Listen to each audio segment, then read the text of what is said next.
ইয়ামিন, এই তো বুড়ো বাপের রান্নাঘরে লেগে দিয়েছিস, একবার তো খোঁজ খবর লিসনি। ইয়ামিন শোন শোন শোন শোন, ইয়ামিন শোন। ঠিক আছে বলো। আর তুমি ওপরে বসে কেন? নিচে বসো বসো বসো বসো বসো বসো বসো বসো, গন্ধাইছে গন্ধাইছে গন্ধাইছে বসে আমার চার নেশা লেগে গেছে, দে বাপ দে, 10টা টাকা দে। দিতে পারবো না, কাজ করে এই সব বৌমার কাছে দিয়ে দিচ্ছি, বৌমার কাছে সব টাকা রয়েছে, 1 টাকাও হবে না। দে বাপ দে, ওরম করিস নি, দে বাপ।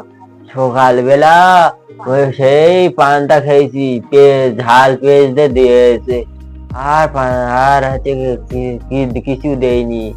দে বাপ দে, 10টা টাকা দে বাপ দে। তোদের মানুষ করেছি এত কষ্ট করে, দে বাপ দে, 10টা টাকা দে, দে বাপ দে।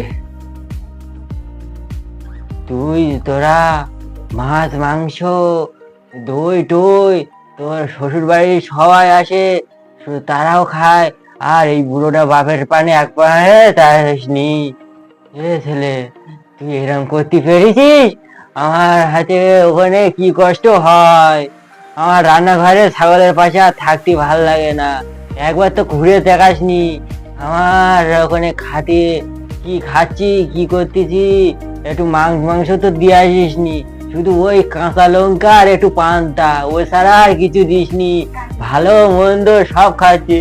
আমার 10 টাকা দিসনি তো, 10 টাকা দে। শুধু খাওয়া খাওয়া খাওয়া, এইসব ভালো লাগে? ছেলেমেয়ের কাছে হাত করা হবে না। আমার মাঝে কি কষ্ট করে মানুষ করলো, বুড়ি গেল, আমার ছেড়ে চলে গেল। আমার আর ছেলেকে মাঝে ভাত খাওয়া যাবে না, আমি হচ্ছে কালামি করে ছিলাম। হ্যালো গাইস, আপনাদের বোঝানোর জন্য এই পার্টটা করা হয়েছে। আপনারা মা বাবার সাথে এরকম ব্যবহার করবেন না, এরকম ব্যবহার করবেন না। আপনাদের বোঝানোর জন্য এই পার্টটা করা হয়েছে। এটা আমার ছোট ভাই, এটা আমার আমি বড়। আপনাদের বোঝানোর জন্য আমরা এই ভিডিওটা করতে বাধ্য হয়েছি। আপনাদের প্লিজ আপনাদের মা বাবার সাথে এরকম আচরণ করবে না, বিয়ে আচরণ করবে না। আপনার মা বাবার সাথে ভালো আচরণ করবেন, ভালোভাবে সুস্থভাবে থাকবেন।